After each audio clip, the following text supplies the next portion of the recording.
좀 잘 홀리는 것 같기는 해요. 이들 너무 높아요. 좀 분발해주세요. 이렇게 하는 원장님이 계신 강사라고 쳐봐요. 처음부터 끝까지 만족도를 올리는 C컷을 잡는데 그걸 어떻게 잡았냐면요. 안녕하세요. 한림쌤이고요. 저는 효필라테스를 운영하고 있는 정효광 원장입니다. 선생님이 어느 날 갑자기 저에게 이만큼 리스트를 보내오신 거예요. 그래서 저와 함께 얘기를 해보고 싶다. 그리고 그 영상이 이제 유튜브에 업로드가 돼서 사람들과 많이 공유가 됐으면 좋겠다 하는 주제들을 보내주셨어요. 그래서 제가 읽어보니까 많은 강사님들한테 도움이 될 수 있는 주제들로 구성이 되어 있는 거예요. 그래서 저도 얘기해보면 너무 좋겠다 싶어서 저희가 이렇게 만나게 되었는데 그거를 보내실 때 선생님 목적이 있으셨던 건가요? 목적 있습니다. 강사님들이랑 제가 소통을 하다 보니까 멘토가 없어서 그만두시는 분들이 너무 많았어요. 근데 그게 좀 안타까웠는데 한임쌤의 좀 힘을 빌려서 하고 싶은 말 하러 왔습니다. 오늘 망했다 싶었던 적이 있는가? 내가 이 동작을 시켰을 때 회원님들이 여기에 자극을 주고 막 다 따라오겠다라고 느꼈는데 갑자기 손목 아파요, 목 아파요 포기하는 분들이 여러분일 때 진전이 안 될 때 당황을 많이 했어요. 미리 저는 실패를 그래서 생각하고 들어가요. 그러니까 펀드레드를 했을 때 보상이 나올 5가지 요소를 다 적고 시작해요. 무조건 저는 보상 패턴부터 잡고 들어가요. 자극점이나 느끼는 거는 그 추후의 문제. 그래서 먼저 보상 패턴을 잡고 그 다음에 두 번째는 케이스별로 어떤 보상이 나올지를 생각을 뭐 예를 들어서 손목이 불안한 분들은 이게 어깨가 무너져서 아예 당기는 게 어려울 수 있겠구나. 무릎이 불안정한 분들은 여기 닿지도 못하겠네. 동작을 하나 했을 때 실패될 수 있는 그 보상을 그래도 2-3개까지는 저는 더 잡고 들어가요. 그래서 헌드레드가 안 되면 그 다음 다른 동작 들어가야지 베리에이션을. 그래서 그렇게 해서 결국에는 실패를 다 생각하고 가면 내가 실제 수업을 했을 때 맞아 지금 목 불안정하니까 이 동작이 안 되네. 제가 지금 얘기하는 수업은 그룹 레슨이에요. 네. 개인 레슨을 하게 되면 다시 백 돌아갈 수 있는데 그룹 레슨은 못 돌아가잖아요. 무조건 해내야 되고 이미 고착돼서 체형이 굳어져 있는 분들이 있는데 그분들을 갑자기 내가 바꿀 수 있는 건 아니니까 저는 제가 바꾸는 게 맞다고 생각을 해요. 자, 그러면 이탈률이 높을 땐 어떻게 대처를 하시나요? 잘하는 분야를 체크를 일단 한번 해봐야 돼요. 그러니까 만족도를 올리는 게 강사님들마다 달라요. 그러니까 한림쌤처럼 이렇게 수업적으로 만족도를 올리는 분들이 있고요. 회원님이랑 얘기가 너무 잘 통해서 소통을 잘해서 만드는 분들이 있고 아니면 너무 사람을 편안하게 왠지 같이 있고 싶고 그런 편안한 무드를 만들어주는 분들이 있고 아니면 또 때로는 강인한 분들이요. 내가 주도로 끌어주는 분들이 있는데 지금 이거 영상 하나 본다고 해서 수업 실력 느는 건 아니잖아요. 전체적인 길을 좀 알려드리고 싶어요. 내 장점을 2-3개를 뽑아야 돼요. 왜냐면 저는 한림쌤을 어차피 못 따라가요.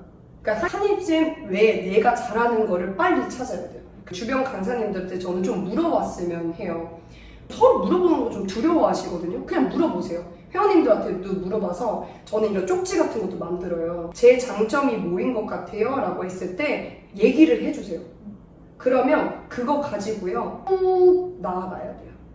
선생님의 장점은 뭐예요? 선생님도 이거 해봤을 거 아니에요? 네, 저는 사람을 좀 잘 홀리는 것 같기는 해요. 맞아, 홀렸어요, 오자마자. 네.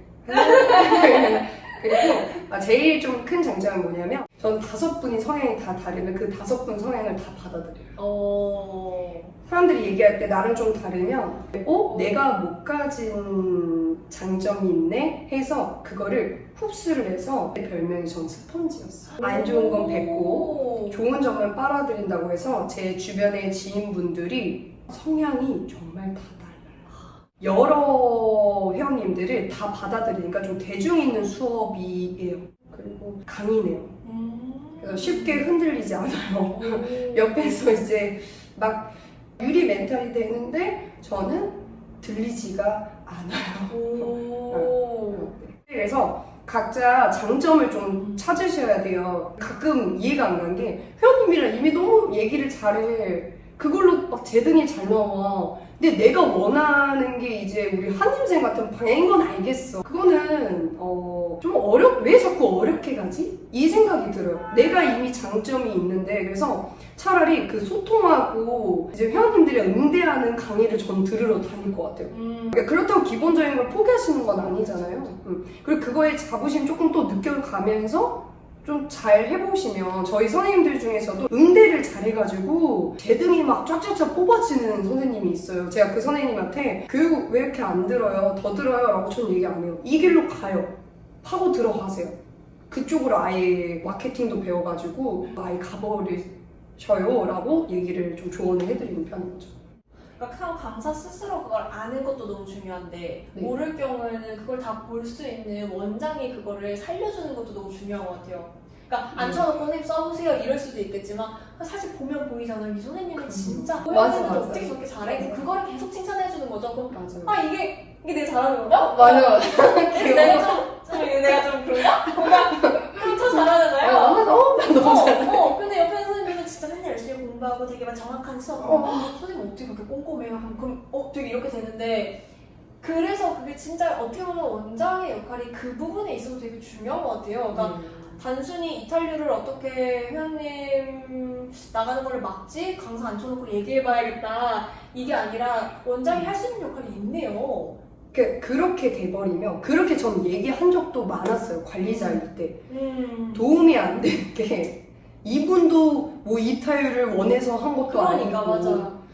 근데 원장님이 이렇게 해서 너무 좋겠지만 우리 원장님이 아는 그런 원장님일 수도 있잖아요. 네. 그냥 나를 앉혀놓고 선생님 이탈률 너무 높아요. 좀 분발해주세요. 이렇게 하는 원장님이 계신 강사라고 쳐봐요. 그럼 이거를 서운해할 수는 없는 거잖아요. 그럼 이제 혼자서라도 써보세요. 내가 뭘 잘하는가. 맞아요. 왜냐면 저는 초등학생 때 그걸 정확하게 알았어요. 내가 뭘 잘하는지를. 이거 내가 뭘 진짜 못하는지. 그 부분이 중요한 것 같아요. 알아야 되고 안다면 받아들여야 되고 그거를 강화해야 돼요. 정리를 너무 잘해주시는데요? 진짜 잘 받아들여야 되는데 그게 또 안 되면 원장님 분들은 또 아예 안 받아들이는데 그 계속 얘기하기도 좀 그렇고. 맞아요. 첫 수업에서 만족도를 확 끌어올리는 팁.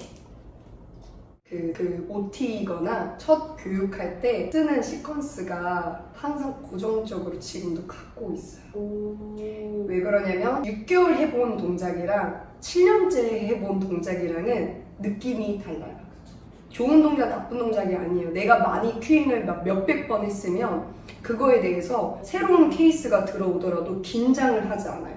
처음부터 끝까지 만족도를 올리는 시퀀스를 잡는데 그걸 어떻게 잡았냐면요. 수업을 계속하면서 신기하게 강사님들도 있을 텐데 유난히 회원님들이 만족을 하는 동작이 하나가 있어요. 맞아요. 근데 그게 강사님들마다 다르더라고요.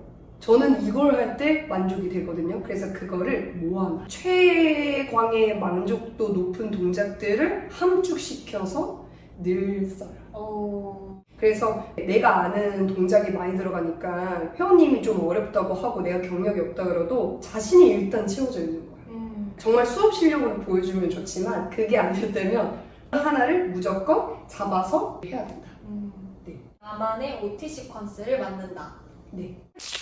재등록률을 높이는 본인만의 방법. OT랑은 조금 다르게 계획이 있기는 해야 돼요. 처음에 만족도로 끝낼 수는 없으니까 필라테스를 가끔 이제 재활이 너무 많다 보니까 통증이 좀 없어지고 기본적인 동작이 되면 끝이라고 아예 생각을 하시는 분들이 있어요. 통증이 없어지니까 이미 약간 끝난 거야. 그 이유는 뭐가 없는 거예요. 그러면 제가 방법은 뭐냐면요. 필라테스에서도 저는 난이도 높은 어드밴스를요. 영업적으로 조금 보면은 이거를 어느 정도는 해줘야 된다고 생각을 해요. 그러니까 통증으로 선생님이 애초에 시작하고 끝내버리니까 통증이 없어지니까 이제 손목 안 아파요. 이제 그러면 끝. 발목 안 아파요. 그럼 끝. 그러면 난이도를 올릴 수 있는 어드밴서를 저는 하나씩은 좀 잡는 것 같아요. 그리고 처음에 그러니까 1년 목적은 그 계획과 1년 목적은 저는 정해놓고 수업을 들어가요. 시퀀스 1년씩 짜놓는다는 게 아니고 이분을 위해서 나는 1단계, 2단계, 5단계까지 해서 만들어줘야지. 그럼 내가 이미 그런 마음이 들어서 그렇게 얘기를 하거든요. 그러면 회원님은 2단계도 있다는 식으로 자꾸 얘기를 하는 거예요. 그리고 2단계 할 때는 이거 하나 추가할 거예요. 이렇게 미리 얘기를 하니까 난 당연히 약간 해야 되는 것 같은 느낌이어서 저는 수업 실력이 4년생까지는 아니에요. 근데 재등률이 100회 이상은 무조건 나오지 않나? 선생님 마음속에 그렇게 장기간의 플랜이 있어야 된다는 게 진짜 중요한 것 같아요. 네. 10회 끝나고 재등록하려면 다음을 뭘 준비해야지? 안 돼요. 갑자기 스프레드 이글 해보실까요? 뭐. 갑자기 로잉 잘해요 또 플러스 근데 로잉 지금 하시잖아요. 이제 뭐 2회 남았으면 다음 10회 때는 이것도 해야 돼요. 앞으로 할 거에 툭툭 던져놓고 저는 안 되더라도 위험하지 않은 거에서 중간중간에 어려울 난이도를 하나씩 섞어요. 왜냐면 매일 막 로잉 맨날 하니까 잘하다가 갑자기 로잉에서 어드밴스가 돼버렸으니까 갑자기 안 되네? 이거 아직 멀었어요. 이거는 이것까지 해야 이거는 더 할 수가 있어요 라고 하면 네. 트렌드를 따라갈 것인가 본인만의 길을 갈 것인가. 고민을 많이 했던 게 네. 유튜브 영상을 보면서 느꼈어요. 강사님들마다 말씀하시는 게 다 다르더라고요. 이 필라테스 시장에 대해서 네. 본인의 길을 계속 가야 돼요. 네. 그러면 아니죠. 트렌드를 따라가야죠. 그래서 이거는 네. 이제 한림쌤과 제가 얘기를 어떻게 풀어볼까 싶어서 주제를 잡았어요. 선생님은 어떤 사람이에요? 저는 트렌드를 따라가는 거에 치우쳐 있는 것 같아요. 저는 완전 본인? 네. 왜냐면 트렌드를 잘 모르고요. 네. 그러니까 그거는 비단 필라테스뿐만 아니라 정말 좀 모든 면에서 약간 촌스러운 사람이라고 생각을 하거든요. 그리고 그게 제 매력이라고 생각을 해요. 예를 들면 옷도 내 눈에 너무 예쁜 거 입었는데 남들 눈에 촌스러운 걸 알겠어요. 그럼 왜 촌스러운데 그대로 입어? 그 다음에 어떻게 고치는지 모르거든요. 그러니까 이게 뭔가 예를 들면 제 SNS도 마찬가지. 뭔가 촌스러운 것 같은데 뭐 어떻게 고치는지 모르겠거든요. 그럼 거기에 스트레스 받지 말고 그냥 이게 난가 보다. 그래서 필라테스에서도 뭐가 트렌드고 뭔지는 모르겠지만 그냥 내가 하고 싶은 거만 하고 있어서 전 이게 뭐 내가 막 소신이 있어가지고 난 트렌드를 쫓지 않고 내 길을 가겠어가 아니고 몰라서 트렌드를 모르고 안다 한들 잘 못 따라가는 사람이고 그래서 그 부분은 약간 되게 막 저는 이래요 이런 스탠스로 이걸 하고 있는 게 아니라 좀 못 따라가서 어차피 할 수가 없어요 이런 느낌이에요. 저는 그거였어요. 이거를 소신 있게 이렇게 얘기하는 영상들이 좀 많더라고요. 그러니까 본인의 길을 가야 됩니다. 저는 그냥 이거를 영상을 보시는 분들이 한 번쯤은 이 주제가 나왔을 때 각자 생각을 한번 좀 해보는 건 어때요? 그러니까 이건 답변을 내리기보다 이렇게 해서 넣었던 것 같아요. 근데 저는 봤을 때 무슨 생각이 들었냐면 강단 있게 얘기하는 게 좋기는 한데 이걸 무조건 가야 돼요 라는 정답은 없는 것 같아요.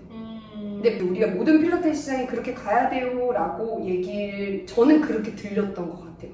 트렌드를 어떨 땐 따라갈 수도 있는 거고 본인만의 길을 갈 수 있는 거 아닐까. 유리 멘탈도 강사에게 필요한 자질일까요? 저 되게 신박했어요. 보통은 유리 멘탈인 사람도 강사를 할 수 있을까요? 라고 하잖아요. 근데 이게 필요한 자질일까요? 선생님은요? 유리 멘탈이 이제 필요한 자질인지. 네. 저는 필수라고 생각해요. 왜요? 근데 이게 의도가 멘탈이 강해야 되는 게 네. 강사에게 필요한 자질이다라고 얘기를 하려고 했다고. 유리 멘탈은 뭐예요, 그러면? 그러니까 이게 오타가 났어요. 네? 그러니까 유리 멘탈인 강사님들한테 이거 하는데 빠르게 보내요. 이게 무슨 말이에요, 선생님? 죄송해요. 선생님 죄송해요. 이렇게 제가 빠르게 죄송하다가 이전 부분에서 필요한 자질일까요라고 한 거를 무슨 말이에요? 다시 정리해주세요. 이게 뭐냐 제가 이게 뭐냐면 멘탈적인 부분에서 필라테스 다시 설명드리겠어. 이제 유리 멘탈인 분들이 네? 유리 멘탈인 분들이 필라테스 강사를 하면서 네? 이 멘탈적인 거를 강화를 하는 게 무조건 필수일까요? 뭐예요? 그건 당연히 필수잖아요. 근데 이게 멘탈적인 게 좋아야 강사를 할 수 있어요? 라는 거 은근히 많이 물어보시고 필라테스 강사를 시작했는데 왜 멘탈적인 부분까지 내가 케어를 하고 강화를 해야 되지? 나는 사실 수업을 가르치러 온 사람인데 멘탈이 많이 흔들리는 직업이라고 생각을 못했어요 라고 얘기를 하시는 것 같아요. 그렇게 생각하고 들어왔던 게 아닌데 그럴 수 있죠. 그건 그럴 수 있죠. 이 업계 환경이 멘탈적으로 흔들리는 상황이 왜 이렇게 많죠? 그런가요? 근데 다른 직업도 이 정도는 물론 그 부분은 있죠. 우리는 매 시간 평가받는 받아야 느낌, 되잖아. 매 맞아. 시간 피드백이 있다 보니까 그게 이렇게 탁탁 와닿는 느낌은 있지만 다른 일도 이 정도 멘탈은 영향을 받지 않을까요? 멘탈적인 부분에서 성과와 결과물에 영향이 많이 끼치는 직업인 것 같기는 해요. 다른 곳도 그렇겠지만 네. 그런 것 같아요. 그래서 필요한 자질일까요? 라고 얘기를 했던 것 같아요. 이제 이해가 네. 됐어요. 이제 이 질문이 이해가 됐어요. 이해됐죠? 이제 됐다. 멘탈적인 부분에 일의 성과에 영향을 많이 끼친다고 저는 생각을 합니다. 실력이 좋고 뛰어나도 멘탈이 무너지면 진행되지 않는 상황들이 너무 많고 때로는 내가 좀 부족하더라도 멘탈이 좋으면 쭉쭉쭉쭉 나아가는 분들이 있어서 저는 수업 실력보다 멘탈이 첫 번째라고 생각을 하고 멘탈이 모든 걸 다 잡아먹는다고 생각을 하는 사람 중에 한 명이에요. 제 정도 돌리는 방법 안 나왔잖아요. 진짜. 오케이. 오케이. 네. 제등률을 높이는 본인의 방법은 네.